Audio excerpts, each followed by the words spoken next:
₹1000 लगाएर ₹7700 बनाउने हैन त।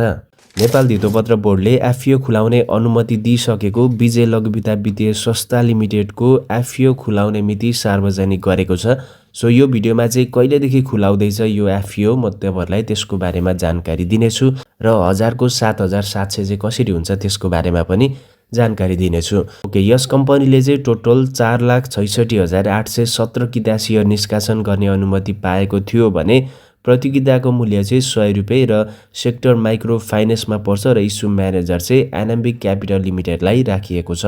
यस लघुवित्त कम्पनीले यही पुस 21 गतेदेखि 24 गतेसम्मको लागि चाहिँ एफपीओ खुलाउँदैछ। त्यो एफपीओ भनेको चाहिँ कम्पनीले अलरेडी पहिला नै आईपीओ खुलाएर नेप्सेमा कारोबार भइरहेको कम्पनीले फेरि खुलाउनु पर्दा चाहिँ एफपीओबाट खुलाउन पाउनेछ र त्यही नै खुलाएको र यस कम्पनीको शेयर चाहिँ अलरेडी नेप्सेमा कारोबार भइरहेकोले यस कम्पनीको लास्ट ट्रेडेड प्राइस भनेको ₹778 प्रति किताको दरले कारोबार भइरहेको छ र हामीले यो एफपीओ भर्दा ₹100 प्रति किताको दरले भर्दै छौं। त्यसैले हामीलाई चाहिँ 10 किता भर्नको लागि ₹1000 लाग्नेछ र 10 किता पर्यो भने चाहिँ 778 प्रति किताको दरले बेच्न पाइनेछ मार्केटमा लिस्टिङ हुन बित्तिकै।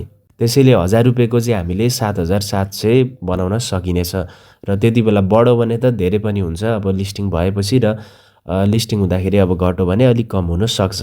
र यो पुस 21 गतेदेखि चाहिँ सबैको लागि चाहिँ यो एफपीओ खुल्ने हो। यसमा चाहिँ पहिलो चरण दोस्रो चरण भन्ने हुँदैन, सबैले एकैचोटी भर्न मिल्नेछ र यो आईपीओ सबैलाई 10 किताले बाँडफाँड गर्दाखेरि 46,681 जनालाई चाहिँ यो एफपीओ पर्नेछ।